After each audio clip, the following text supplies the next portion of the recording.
नमस्कार, बहुत बहुत स्वागत है आपका एनडीटीवी इंडिया पर। मोदी सरकार 3.0 के 100 दिन पूरे हो गए हैं और आज ही प्रधानमंत्री नरेंद्र मोदी का 74वां जन्मदिन भी है। इस मौके पर आप सुबह से लगातार एनडीटीवी पर ये विशेष कवरेज देख रहे हैं। तमाम बड़े बड़े मंत्री से हम बातचीत कर रहे हैं। 100 दिन का जो एजेंडा था उसके बारे में जानना चाहते हैं, अगला जो पूरा कार्यकाल बाकी है उसके बारे में जानना चाहते हैं। इस वक्त मेरे साथ नितिन गडकरी जी हैं। बहुत बहुत स्वागत है आपका सर एनडीटीवी इंडिया पर। नितिन गडकरी जी के बारे में एक बात खासियत है सर, और वो ये कि इस सरकार में दो ही ऐसे लोग हैं जो पिछले 3 टेन्योर में नहीं बदले। प्रधानमंत्री के तौर पर नरेंद्र मोदी और सड़क परिवहन मंत्री के तौर पर नितिन गडकरी। तो ये इसका राज क्या है? क्या आपको ये मंत्रालय इतना पसंद क्यों है? देखिए, आखिर किसको कौन सा विभाग देना, ये प्रधानमंत्री जी का अधिकार होता है। और उन्होंने मुझे ये जो कार्य करने का मौका दिया है उसका श्रेय उन्हीं को है। और उनके नेतृत्व में इस देश में रोड इंफ्रास्ट्रक्चर में मुझे काम करने का जो अवसर मिला है, ये मेरे लिए बहुत मेरे भाग्य का विषय है। और मैं लगातार देश के लिए ट्रांसपोर्ट सेक्टर में, रोड सेक्टर में alternative fuel, bio fuel, road accident को कम करना और इंफ्रास्ट्रक्चर को कैसे विकसित करना इंटरनेशनल स्टैंडर्ड के हिसाब से, इसकी कोशिश करते रहता हूँ। और मुझे ये सबसे ज़्यादा मौका मिला ये आप जैसे लोगों की शुभकामना है और आशीर्वाद भी इसके लिए। मैं तो महाराष्ट्र से शुरू करता हूँ। वहाँ भी आप पब्लिक वर्क्स डिपार्टमेंट देख रहे थे। वहाँ की भी तमाम सड़कों का रिनोवेशन जो हुआ, कायाकल्प जो हुआ, वो आपके टेन्योर में हुआ। उसके बाद वो जो सक्सेस स्टोरी आप लेकर दिल्ली आए और दिल्ली में भी आपको वैसे ही काम मिला। लेकिन एक चीज़ जानना चाहूँगा, पिछले 2 टेन्योर जो थे वो पूर्ण बहुमत की सरकार के थे। इस बार पूर्ण बहुमत नहीं है, इस बार सहयोगियों के साथ चल रही है। कोई अंतर देखते हैं कामकाज के तरीके में? मुझे कोई अंतर नहीं लगता। हमको पूरी तरह हमारे मित्र पार्टी जो है उनका सपोर्ट भी है और सरकार उसी गति से काम कर रही है। किम्बोना पहले 10 साल के अनुभव के आधार पर मोदी जी के नेतृत्व में हमारी ट्रेन की स्पीड, रफ्तार अब बुलेट ट्रेन की स्पीड हुई है और अच्छे गति से काम कर रही है। मोदी जी ने 2047 का एक सपना दिया विकसित भारत का। विकसित भारत आपकी नज़र में, एक सरफेस ट्रांसपोर्ट मिनिस्टर की नज़र में क्या है वो प्लान 2047 के लिए? देखिए, विकसित भारत में 2047 के हिसाब से उद्योग क्षेत्र, trade, business, infrastructure, water, power, transport and communication, इन सब बातों में हमने फ्यूचरिस्टिक प्लानिंग और फ्यूचरिस्टिक विजन के साथ प्रोग्राम तैयार किया है। पोर्ट कनेक्टिविटी, नए पोर्ट बनाना, रोड में 6 लेन 8 लेन बनाना, पोर्ट के साथ रेलवे स्टेशन, एयरपोर्ट को कनेक्ट करना, इंडस्ट्रियल क्लस्टर्स को कनेक्ट करना, जो सामाजिक, आर्थिक, शैक्षणिक दृष्टि से जो पिछड़ा हुआ ट्राइबल का क्षेत्र है, जंगल का क्षेत्र है, वहाँ रोडवर्क डेवलप करना। एक प्रकार से हमारा एक्सपोर्ट बढ़े, उद्योग व्यवसाय बढ़े, हमारे देश में नए रोजगार की निर्मित हो और बेरोजगारों को रोजगार मिलकर हमारा पर कैपिटा इनकम और ग्रोथ बढ़े। और 3 बातें प्रधानमंत्री जी ने सबके देश के सामने रखी है कि हम अभी विश्व की 5वें नंबर की अर्थव्यवस्था है, हमको 3रे नंबर पर पहुंचना है। दूसरी बात यह कि $5 ट्रिलियन की इकोनॉमी बनना है और तीसरी बात आत्मनिर्भर भारत बनना है। ये तीनों बातों को पूरा करने के लिए समाज के सभी क्षेत्र में अच्छा काम कैसे हो और हमारा देश विश्व स्तर पर कैसे विश्वगुरु बने, नंबर 1 पर आए, उसके लिए हम प्रयास करें। इसी विजन के साथ कार्यक्रमों का प्लानिंग हुआ है और मुझे लगता है कि निश्चित रूप में हम इसमें कामयाब होंगे। एक चीज़ और थी सर कि 2040 तक ये कहा गया आपके मंत्रालय की तरफ से कि 4.5 ट्रिलियन से अधिक के इन्वेस्टमेंट्स की ज़रूरत होगी इस सेक्टर में। आपको लगता है कि 2031-32 तक 30,600 किलोमीटर का जो हाईवे का नेटवर्क है, वो जो लक्ष्य आपने रखा है वो पूरा हो पाएगा? 100% होगा। पैसा ये प्रॉब्लम नहीं है। हम एक रोड बनाते हैं, उसको 15 साल तक तो इन्वेट मॉडल में डालते हैं, कभी मोनेटाइज करते हैं, तो जितना चाहिए उतना पैसा हमको मिलता है। लेकिन एक चीज़ सर और भी है जो आम जनता से जुड़ी हुई चीज़ है। रिसेंटली देखा गया बहुत से हाईवेज टूट रहे हैं, क्रैक्स पड़ जा रहे हैं, गड्ढे हो रहे हैं, और क्योंकि आपका ऐसा क्लीन पोर्टफोलियो रहा है और ऐसा लगता है कि नितिन गडकरी ने कोई काम किया तो ख़राब हो ही नहीं सकता, पर अब कहीं ना कहीं सवाल खड़े होने लगे कि जो काम किया जा रहा है कंस्ट्रक्शन का, स्पेशली रोड कंस्ट्रक्शन का, उसमें कहीं ना कहीं कोई दिक्कतें हो रही हैं। देखिए, पहली बात तो ऐसे कि बरसात जो है एबनॉर्मल हो रही है, जी। बादल फट रहे हैं, बरसात आ रही है, बाढ़ का प्रमाण बढ़ रहा है, और इसके कारण डांबर और पानी की दुश्मनी है। तो रोड खराब हुए इसके लिए नहीं, बरसात ज़्यादा होने के कारण भी रोड उखड़ रहे हैं। सब जगह रिपेयर का काम चालू है, और अभी हमने एक सब पॉलिसी डिसीजन लिया है कि बिटुमिन के रोड बरसात में नहीं टिकते, पानी में नहीं टिकते, तो उसका सरफेस को हम टेस्ट करेंगे, और मिनिमम स्टैंडर्ड अगर होता है तो उसको 8 इंच वाइट टॉपिंग यानी कॉन्क्रीटिंग करेंगे। अच्छा। और कंक्रीट करने के बाद ये प्रॉब्लम नहीं आएगा। तो निश्चित रूप से सॉइल कुछ जगह ब्लैक कॉटन सॉइल है, कोई मुरबाड़ होती है, हिमालय टेरिन जो है वहाँ पहाड़ों के लिए प्रॉब्लम है, लैंडस्लाइड्स हो रही है, हिमालय पत्थर ही नहीं है, मिट्टी है। तो नेचुरली जियोलॉजी हर जगह की अलग अलग है, पर हम इसमें काम कर रहे हैं और कड़ी कार्रवाई भी कर रहे हैं। अधिकारियों पर कार्रवाई करेंगे और कॉन्ट्रैक्टर पर भी कार्रवाई करेंगे, मेंटेनेंस वाले उनको ऊपर भी कर रहे हैं, ब्लैक लिस्टर करेंगे और उनको सिस्टम से बाहर कर देंगे। आपने हिमालय की बात की नितिन जी, जो चार धाम योजना है, उसकी जगह जगह पर ब्लॉकेज की खबरें आती रहती हैं। आपने जैसे कहा कि हिमालय खुद टूटते रहते हैं, बारिश हो रही है, इसका इलाज क्या है? क्या विकास और पर्यावरण ये साथ साथ नहीं चल सकते हैं? देखिए, पहली बात तो ऐसी है कि जब बादल फटा था तब काफ़ी लोगों की मृत्यु हुई थी, विशेष रूप से ये उत्तराखंड में। जी। अभी हमने स्विट्ज़रलैंड से कंसल्टेंट लाकर एक नया प्लान बनाया, उसमें से 750 किलोमीटर हुआ, आखिरी 150 किलोमीटर अब करने हैं। अब सोच रहे कि जहाँ ऐसे ही होता है तो टनल ही बनाए, टनल का खर्चा ज़्यादा आता है। तो एक प्रकार से ये सब काम करते समय दिक्कतें हैं, और वहाँ का जो हिमालय टेरिन की जो जियोलॉजी है वो बड़ी डिफ़िकल्ट है। फिर भी हम वर्ल्ड में अवेलेबल बेस्ट टेक्नोलॉजी का उपयोग करके, जैसे हमने ब्लैक स्पॉट आइडेंटिफाई की है, वैसे अब हमने लैंडस्लाइड स्पॉट भी आइडेंटिफाई किए है और उसको सुधारने की कोशिश कर रहे हैं। पर आखिर ये जो नेचर है, इसके सामने कितने भी प्रयत्न करें तो कहीं ना कहीं कमियां होती है। फिर भी हम कोशिश कर रहे हैं इन कमियों को सुधार कर लोगों को सेफ रोड बनाएं। ऐसा तो नहीं है कि जहाँ पर 2 लेन बननी चाहिए हम वहाँ पर 6 लेन बना दे रहे हैं, टॉर्चर कर दे रहे हैं प्रकृति के साथ? नहीं, ये गलत बात है। हम 6 लेन कहीं नहीं बना रहे। मतलब मल्टीपल लेन कर दे रहे हैं, 4 लेन। देखिए, आप एक बात बताइए, हमारा 4 धाम का रास्ता चाइना बॉर्डर तक जाता है, और कल अगर कुछ हमें अड़चन पड़ी है, हमारा अगर रनगाड़ा लेके जाना है या ट्रक बड़ा लेके जाना, तो जाना नहीं चाहिए। देश की सुरक्षा के लिए स्ट्रेटेजिक पॉइंट ऑफ व्यू महत्वपूर्ण विषय नहीं है। केवल ये 4 धाम के लिए अभी रोप वे केबल कार बना रहे हैं हम लोग केदारनाथ में, बद्रीनाथ में, ताकि हम दूसरे मोड से भी लोगों को लेके जाएं। पर ओवरऑल स्थिति ऐसी है कि पर्यावरण की भी रक्षा करना और विकास भी करना, और विकास करते समय पर्यावरण का नुकसान नहीं करना, पेड़ नहीं काटना, ट्रांसप्लांट करना। अब पेट्रोल, डीजल और फॉसिल फ्यूल नहीं, electric, CNG, ethanol, methanol, biodiesel, hydrogen, ये हम यूज़ करेंगे ताकि प्रदूषण न हो। मैं ऑल्टरनेट फ्यूल पर आऊँगा आगे, बहुत सारे सवाल मेरे पास तैयार हैं, लेकिन मैं, क्योंकि हम सड़क की बात कर रहे हैं सर, एक चीज़ और जानना चाहूँगा आपसे। हमने देखा है कि बहुत से लोग अब ये कहने लगे हैं कि टोल पे बहुत ज़्यादा पैसा देना पड़ता है, सड़क ठीक है नहीं, हमको सड़क अच्छी नहीं मिल रही तो हम टोल का खर्चा क्यों दें?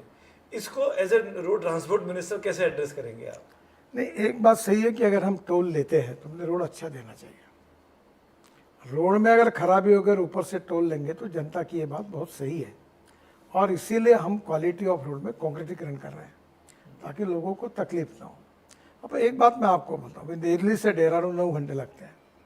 अब दिसंबर के बाद हमारा रोड शुरू होगा, आप 2 घंटे में जाओगे, तो 7 घंटे आपकी गाड़ी कम चलेगी, पेट्रोल डीजल की बचत होगी और आपका समय बचेगा।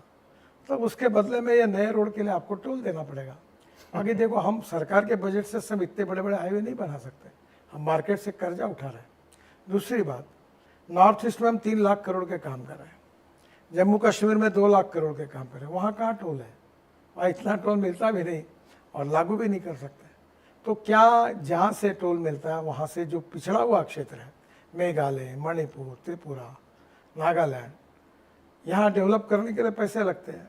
तो ये हम लोग मिला जुला करके पैसा जो आता है वो आखिर जनता के विकास के लिए, देश के विकास के लिए खर्चा होता है। पर अगर रोड ठीक नहीं है तो फिर टोल के बारे में कुछ होना चाहिए ना, कि आपको टोल नहीं देना है। एक बात ऐसा निश्चित रूप से एक न्यायालय का भी डिसीजन है। मैं बहुत सीरियस हूँ इस विषय पर। मैं पीडी और आरओ को जो जो रोड खराब है उनको बुला रहा हूँ, जो मेंटेनेंस करने वाले एजेंसी को भी बुला रहा हूँ और कड़ी कार्रवाई कर रहा हूँ।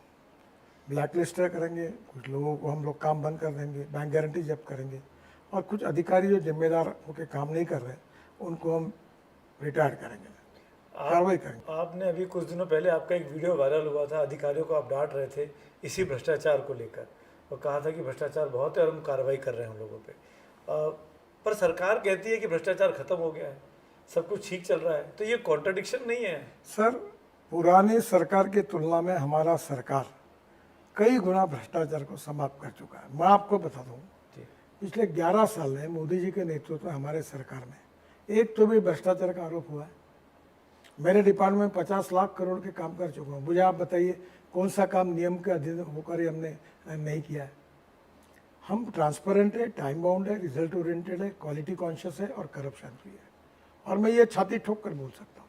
हाँ, एक बात जरूर है, ऊपर में नहीं है, नीचे में भी कहीं भी नहीं, ऐसा नहीं, कहीं ना कहीं कमियां हैं, क्योंकि ये सामाजिक व्यवस्था है। तो जहाँ भी कमियां हैं उसको कम करना हमारी जिम्मेदारी है और हम ऐसी कोशिश कर रहे हैं कि हम पूरी तरह से क्वालिटी रोड्स, भ्रष्टाचार मुक्त पूरी तरह कॉन्ट्रैक्ट्स और लोगों की सुविधा का ध्यान रखकर उसके पीछे आगे जा रहे हैं। पिछले तुलना में हम कई गुना आगे चले गए। थोड़े बहुत समस्या होगी वो भी पूरा करेंगे और देश को एक आदर्श इंफ्रास्ट्रक्चर। आपके विरोधी कहते हैं, राजनीतिक विरोधी, कि जितने करप्ट लोगों को आप बोलते हैं कि ये करप्ट है, उनको आप अपनी पार्टी में ले लेते हैं और वो क्लीन हो जाते हैं उसके बाद।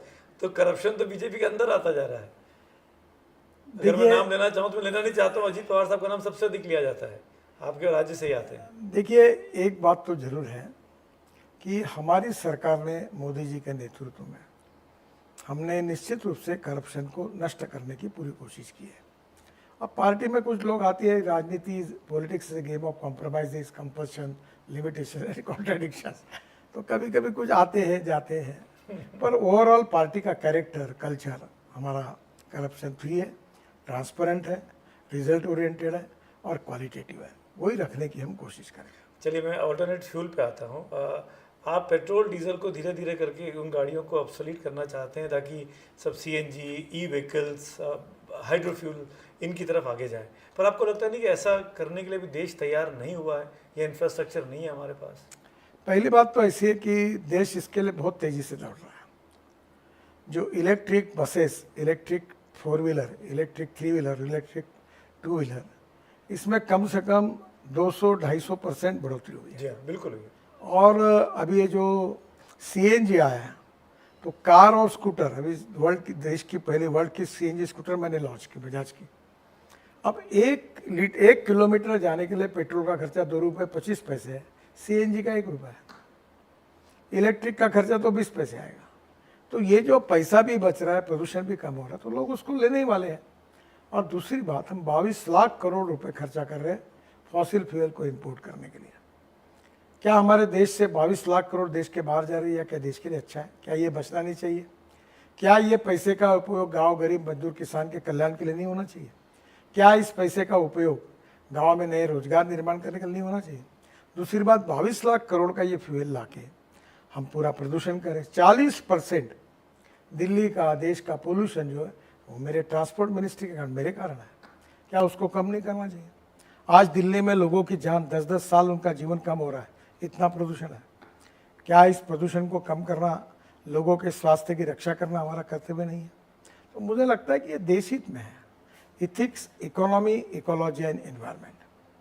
तो इकोलॉजी एंड एनवायरनमेंट हमारे लिए सर्वोपरि है। हमें कार्बन डाइऑक्साइड या जो दूषित वायु है और अभी जो अलग अलग प्रकार के चैलेंजेस दुनिया के सामने हैं, हमारी पावर हमको ग्रीन करनी पड़ेगी, फ्यूल ग्रीन करना पड़ेगा, सोलर पावर, हाइड्रो पावर का उपयोग करना पड़ेगा। इथेनॉल से किसानों का कितना भला हो रहा है। आज शुगर केन जूस से इथेनॉल बन रहा है, मोलाइसिस से बन रहा है, कॉर्न से बन रहा है, राइस से बन रहा है, फूड ग्रेन से बन रहा है, बाम्बू से बन रहा है, पर्ली से बन रहा है। ये वेस्ट टू वेल्थ वाली बात है। पर मिथेनॉल से गाड़ियाँ कहाँ चल रही हैं अभी बंगलोर में हाँ, अशोक लेलैंड की बसेस 15% मिथेनॉल डीजल में डाल के 3 महीने सक्सेसफुल एक्सपेरिमेंट हुआ। अच्छा, मिथेनॉल के ट्रक अशोक लेलैंड ने बनाए। तो मेरा कहना है सब करो, इंपोर्ट को कम करो, प्रदूषण को नष्ट करो। लेकिन गणेश जी, एक चीज़ और भी थी, और वो ये कि जो प्राइवेट व्हीकल्स हैं, जिसके पास डीजल की या पेट्रोल की गाड़ियां हैं, जो आप कहते हैं कि 10 साल में और 15वें साल के बाद उनको कंडेम कर देना चाहिए, अगर वो वेल मेंटेन्ड गाड़ियां हैं, अगर वो व्यक्ति रखना चाहता है, तो वो दिल्ली में तो आप उसको कहते बेचो, तो वो जाके बाहर भेज देता है, उत्तराखंड में ले जाएगा, मध्य प्रदेश में ले जाएगा, बिहार में ले जाएगा, तो यहाँ पोल्यूशन खत्म होता है, वहाँ पोल्यूशन बढ़ जाता देखो, है। 15 उस पे कोई पॉलिसी पे rethink 15 साल पहले का ट्रक, एक ट्रक जितना नहीं, पोल्यूशन। मैं इंडिविजुअल गाड़ी की बात कर रहा हूँ जो वेल मेंटेन्ड है, मैं कमर्शियल व्हीकल्स की बात नहीं कर रहा हूँ। देखिए, पहली बात, कितना भी आदमी वेल मेंटेन होगा तो भी वो बूढ़ा तो होता ही है ना, और बूढ़ा वाला आदमी अमर तो नहीं होता, मरता ही है ना। देखो, ये बात है कि एक बात सही है कि एक गाड़ी बहुत मेंटेन की तो 15 साल में उसकी हालत बाकी गाड़ी की तुलना में अच्छी होगी, पर उसकी फ्यूल इफिशिएंसी। अब मैं जो विद्यार्थी था तो मैंने स्कूटर ली थी, तो मैं अभिमान के साथ कहता था मेरी स्कूटर जो मैंने नहीं ली वो 28 किलोमीटर पर लीटर एवरेज देती है, आज 85 किलोमीटर दे रही। जो टेक्नोलॉजी भी बदलती है ना, तो दूसरी बात, समय के अनुसार हर चीज़ का एक लाइफ स्पैन होता है, और वो लाइफ स्पैन में अब 60 साल के बाद क्यों रिटायर होना। आपके आगे कोई व्यक्ति परफेक्ट है और उसका सब कुछ ठीक है तो बोलो 60 साल रिटायर क्यों कर रहे हो, मैं 75 साल तक काम कर सकता हूँ, तो हमने नियम बनाया ना। देखिए, ये जो नियम है ये समाज के हित में है, और प्रदूषण कम करना, टेक्नोलॉजी को, नई नई टेक्नोलॉजी का गाड़ी व्हीकल खरीदना, ये देश के हित में है। पर आपके सेक्रेटरी का बयान अखबारों में छपा था कि जो इंडिविजुअल गाड़ियां उस पर रिथिंक करने की बात चल रही है, उस पॉलिसी पर, कि 10वें और 15वें साल में उनको ऑब्सोलीट ना किया जाए। देखिए, इसकी फिटनेस सेंटर में हाँ। टेस्ट होती है, टेस्ट होने के बाद उसका लाइफ तय होता है। हम जरूर, अब तो कैमरे लगा दिए गए हैं पेट्रोल पंप पर, कैमरे लगाए हम- जा रहे हैं, गाड़ी को आप ऑब्जर्व किया जा रहा आप है। जो बात कहते हैं, देखो, हम पब्लिक इंटरेस्ट में काम करते हैं, जी, हम लोगों को तकलीफ देने के लिए नहीं सरकार में आए, हम लोगों का भला करने के लिए आए। बहुत बहुत धन्यवाद हमसे बात करने के लिए, बहुत अच्छा लगा सर आपसे, thank you so much. Thank you sir. Thank you so much. 100 दिन पूरे हुए हैं सरकार के अभी, लेकिन करीब 4.5 साल का कार्यकाल बाकी है। वो कैसा रहेगा, नितिन जी के साथ हम बातचीत करते रहेंगे मौके मौके पर। फिलहाल एनडीटीवी पर इस बातचीत के लिए आपका बहुत बहुत शुक्रिया। Thank you. Thank you so much for watching.